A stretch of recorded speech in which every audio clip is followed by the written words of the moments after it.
앙수하려면 줄자를 들어라. 첫 번째로 될 곳은요, 바로 이곳입니다. 이곳이 굵으면 심장병 돌연사 위험 높다. 어딜까요? 목이 굵으면. 목이요. 아, 사실 저는 이제 목둘레는 재본 적이 한 번도 없는 것 같아요, 강 교수님. 예, 그렇습니다. 사실 이 목둘레가 건강하고 관련이 있다는 그런 연구 결과가 많은데요. 사실 허리둘레를 많이들 재잖아요. 근데 허리둘레를 재게 되면 사실 금식 상태이냐, 전에 뭘 먹었냐, 몸의 상태에 따라서 굵기가 상당히 변수가 많죠. 근데 목둘레는 항상 일정하게 유지가 되기 때문에 목둘레가 굵으면은 성인병 또는 심혈관 내혈관 질환의 위험이 높다는 걸 얘기할 수 있는데요. 네. 특히 목이 굵으면은 총 콜레스테롤 그리고 LDL 콜레스테롤이 높아지기 때문에 동맥경화의 위험이 높고 또 심혈관 질환의 발생 위험이 높다고 얘기를 하고요. 또 목둘레가 남성은 37cm, 여성은 33cm가 넘으면은 대사증후군의 위험이 높다는 연구 결과도 있습니다. 또 한 연구에서는 남성의 경우 목둘레가 40cm가 넘으면 당뇨병의 발생 위험이 1.75배라는 보고도 있고요. 또 여성은 어떠냐? 목둘레가 35cm가 넘어가면 당뇨병의 발생 위험이 2.1배나 된다는 연구 결과도 있습니다. 옛날 어른들은 사실 목이 두툼해야지 남자가 힘도 세고 건강하다 이런 말씀을 하셨었거든요. 근데 돌연사라니, 근데 교수님 사실 이게요, 목둘레가 태어날 때부터 굵은 사람도 있고 뭐 태어날 때부터 얇은 사람도 있고 이런 분들도 있잖아요. 네, 그래서 이제 목의 목둘레의 정가세를 살펴보는 것이 매우 중요한데요. 미국 심장학회에서 성인 3,300명을 대상으로 조사를 해봤더니 목둘레가 3cm 늘어남에 따라서 네. 몸에 좋은 콜레스테롤인 HDL 콜레스테롤이 떨어지고 혈당이 높아지고 그래서 이제 심혈관 질환의 위험이 굉장히 높이 증가한다고 이렇게 알려져 있습니다.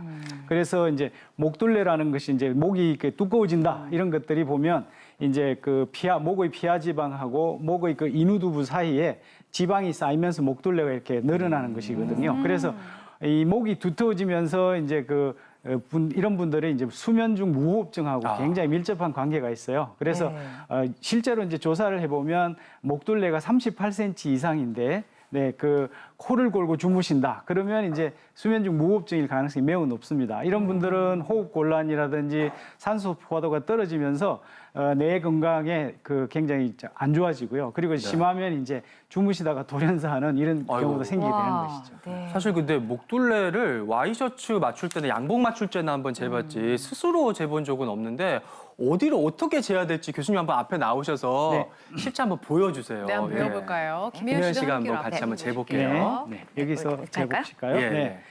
이제 모든 이 둘레 수치는 네. 국제 인체 측정학회 기준에 의해서 이렇게 하게 되는데요.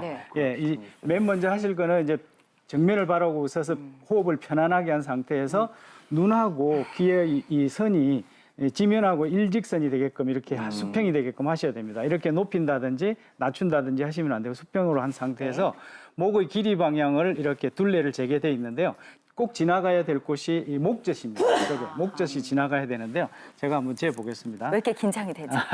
네, 이렇게 목젖이 지나가게 이렇게 재시는데요. 네. 재보시면 이제 가운데로.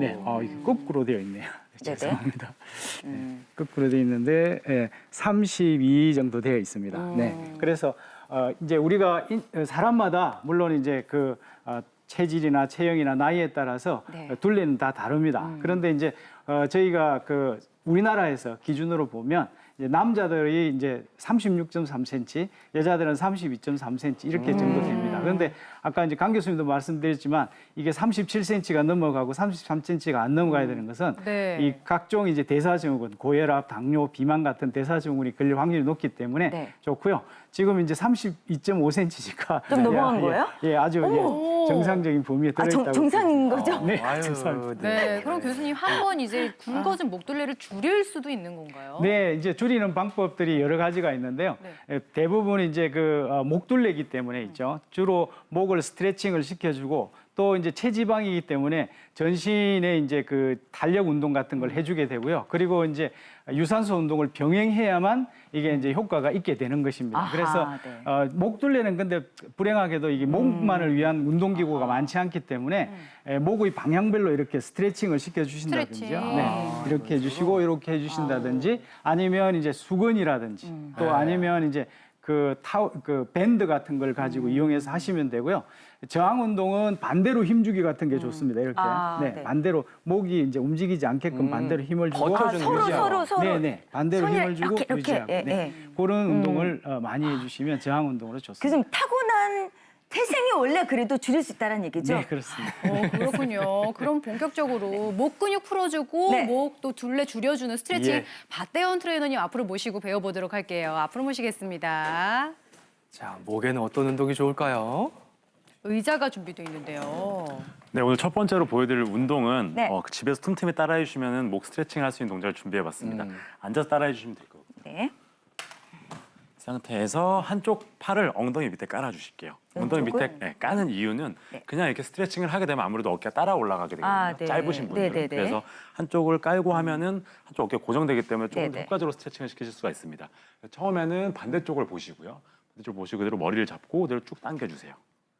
그렇죠. 15에서 오, 10초에서 시원하겠다. 20초 정도. 한 45도 각도인가요? 그렇죠. 쭉 최대한 지금 턱이 정면에 보고 계시는데 이쪽 보시고 이렇게 보시고 하시면은 지금 푸시는 근육이 어깨서부터 목 뒤까지 연결되는 오, 견갑 쭉쭉 늘어난 거근이거든요. 것 우리가 같아요. 흔히 말하면은 으쓱하는 근육. 이 짧아지면 또 목이 두꺼워지는 효과가 있기 때문에 오. 이렇게 스트레칭을 해주시면 되고요. 시원한데요? 또 한 가지 알려드리면은 네. 한쪽 잡으시고요. 네. 똑같이 잡으시고 이번엔 턱을 반대쪽으로 잡힌 오. 쪽 반대쪽으로 와서 그대로 살짝 앞으로 기울여 주세요. 여러 가지 방향으로 늘려주는 거네요. 이렇게 해주시면은 네. 지금 여기 이제 목비근이라고 해서 되게 두꺼운 근육이 하나가 있고요. 네, 네. 여기 상부 승모근이라고 해서 여기 네. 어깨 라인에 있는 근육이 있는데 그 두 가지를 동시에 한꺼번에 풀어줄 수가 있습니다. 그래서 한 가지 동작으로 각도만 바꿔서 할 수 있기 때문에 뭐 공부하시다가 일하시다가 틈틈이 풀어주시면 좋을 것 같습니다. 네. 한 동작은 20초 동안 해주시면 되고요. 네. 다음은 이제 이렇게 리모컨을 한번 사용해 보실 텐데 집에 있는 리모컨 갖고 하시면 되겠어요. 이게 굳이 리모컨 아니어도 뭐 마사지 볼이라든지 아. 뭐 딱딱한 공을 사용해 주시면 되고요. 방금 우리가 풀었던 근육을 조금 더 근막 이완을 시켜 주실 텐데 처음에 이 상부 승모근, 네. 상부 승모근 아까 이 어깨 라인, 이 네. 셔츠가 있으면 이 라인에 네. 따라서 네. 쭉 눌러 보시면은 네. 좀 아프신 데가 있으실 거예요. 네, 여기 포인트를. 아프네요. 여기 볼록 좀 그렇죠. 튀어나온 것 같아요. 네, 네. 예, 예. 그래서 전체가 다 아프신 분은 전체가 네. 다 짧아져 있다, 두꺼워져 있다 생각하시면 되고요. 그리고 포인트를 찾았는데 내가 유난히 어디가 아프다라고 네. 하시는 분들은 거기를 딱 찍어주세요. 찍어준 상태에서 똑같은 쪽을 봐주시고요. 그 상태에서 아까 스트레칭했던 것처럼 쭉 수그려주세요. 쭉 그렇죠. 쭉 갔다가 다시 와주고요. 다시 한 번 더 쭉 늘려주면서 동시에 눌러주네요. 그렇죠. 계속 압박은 돼 있는 상태에서 네네. 목에 스트레칭을 쭉 해주시는 거예요. 이렇게 하시면은 우리가 그냥 지압이나 이렇게 마사지 하는 것보다는 네. 조금 더 근막을 효과적으로 풀어줄 수도 있고 스트레칭이 조금 더 효과적으로 들어갈 수가 있거든요. 이렇게 해주시면 되고 또 짧아지고 두꺼워지는 부위 중 하나가 우리 뒷목을 보시게 되면은 여기 뒤통수 바로 밑에 네. 움푹 패인 두 군데가 있어요. 아, 두 네, 군데 네, 이제 네. 후드 하근이라고 하는데 네. 여기가 두꺼워지면 뭐 두통도 유발하게 되고 목도 많이 두꺼워져 또 보여요. 화나는 일 있으면 얘가 목지가 올라오는 그게 올라온 거네요. 그렇군요. 예, 네. 예. 이 뒤에서 보시면은 네네. 이제 머리 치우고 이 뒤통수 밑에 바로 보시면 여기 움푹 파인 데가 네, 있어요. 네, 네. 거기 파인 데를 마찬가지로 TV 보시면서 리모컨으로 한번 찍어주세요. 찍은 상태에서 찍으신 상태에서 리모컨이 모서리가 있기 때문에 좀 용이하거든요. 그래서 쭉 찍으신 상태에서 네. 아래쪽으로 한번 쭉 주우시고요. 그렇죠. 다시 한번 아래쪽으로 그렇죠. 그리고 이렇게 한 다음에 좌우로 한 번 더. 쭉 그렇죠. 이렇게 다시 와, 한번 좌우로. 훨씬 제가 꽉 누르지 않았는데 네. 잠깐 움직이는 사이에 이렇게 되게 강렬하게 이런 시합이 되네요. 포인트들을 풀어주시면은 목 두께도 얇아지고 네. 위로 올라가는 혈액순환도 좋아지기 때문에 목 건강 이 굉장히 좋을 수가 있습니다. 네, 네. 네, 감사합니다. 여기까지 잘 하도록 배웠습니다. 하겠습니다. 리모컨을 시원하네요. 이렇게 쓸 수 있는지 몰랐네요. 그러니까 이런 스트레칭들은 스마트폰 많이 보시거나 컴퓨터 같은 거 많이 하시는 분들 스트레칭 삼아서 하시면 더 도움이 되실 것 같습니다. 10시 12분이고요. 여러분 보내주신 궁금증들 좀 풀어봅니다. 티벗 열어볼게요. 네. 갑상선 혹이 있어서 목이 33cm가 넘는 것은 괜찮을까요? 이렇게 혹 때문에 사진과 좀 함께 부었어요, 보내주셨어요. 강 교수님. 네. 목이 굵어진 이유가 여러 가지 있지만 혹 때문에 굵어진 부분은 진짜 굵은 게 아니기 때문에 저 질병 때문에 늘어난 부분은 그 굵은 거로 생각하지 않으셔도 좋을 것 같습니다. 그렇군요. 네. 자, 그리고 계속해서 그 다음 궁금증도 어떤 게 있는지 볼까요? 네. 장수하려면 마른 사람보다는 약간 뚱뚱한 사람이 오래 산다고 하는데 그게 정말인가요? 그러니까 약간 살집이 있어야 좀 오히려 더 건강하다 이런 얘기도 보기도 들었거든요. 예, 연구 결과입니다. 그러니까 과체중이신 분들이 마른 분들보다는 오래 사시고 그 이유 중에 하나가 이제 면역 능력이나 대사 능력이나 이런 것 때문에 그런데요. 그래서 이제 주로 그 근육을 좀 이렇게 만들어서 과체중이 되면 더 좋겠습니다. 그렇군요. 자, 계속해서 궁금증 보내주시고요. 둘레 건강법, 그 다음 둘레는 어딜지 한번 재볼게요. 일단 이것이 작으면 치매 위험이 높아진다. 네. 무서워요. 글쎄요, 이제 일단은 치매면 뇌 건강이고요. 뇌하면 머리 아니겠습니까? 그래서 머리가 작으면 치매 위험이 높다. 옛날에 이제 어르신들이 이런 말 있어요. 머리가 크면 등게 많고 공부 잘하는 맞아. 등게 많고 똑똑하다. 그러니까 아마도 이 머리 크기와 관련이 있지 않을까요? 머리 크기. 그러니까 근데 요즘 사람들은 또 머리가 작으면 작을수록 뭐 두상이 자꾸 예쁘다 이런 얘기를 예쁘다고. 하는데 과연 맞을지 한번 볼게요. 머리와 보폭이 작으면 치매 위험이 높다. 절반 맞았어요. 이거 머리 진짜예요, 강 교수님? 예, 사실 모든 연구에서 이런 결과가 나온 건 아니고요. 일부 연구에서 머리둘레의 크기 또 머리의 크기와 이 뇌 건강의 상관성을 보고한 연구가 있는데요. 싱가포르 국립대 연구진이 약 2,500여 명을 대상으로 머리둘레랑 치매 발생 위험을 비교해 보니까 머리둘레가 작은 사람들이 그렇지 않은 경우에 비해서 치매 발생 위험이 2.1배 높다는 보고를 했거든요.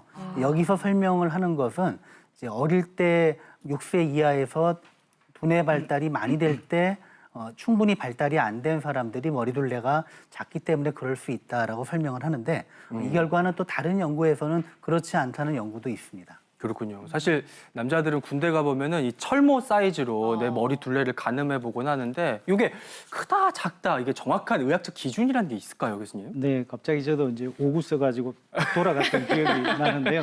이 머리둘레는 이제 이 양쪽 그 눈썹 사이 미간이라고 그러죠. 요 위를 이렇게 지나가면서 뒤통수 쪽에 네, 그림이 예. 나오네요. 뒤통수 쪽에 이렇게 제일 튀어나온 후두윤기라고 하는 요 부위를 지나서 앞쪽으로 이렇게 재시면 됩니다.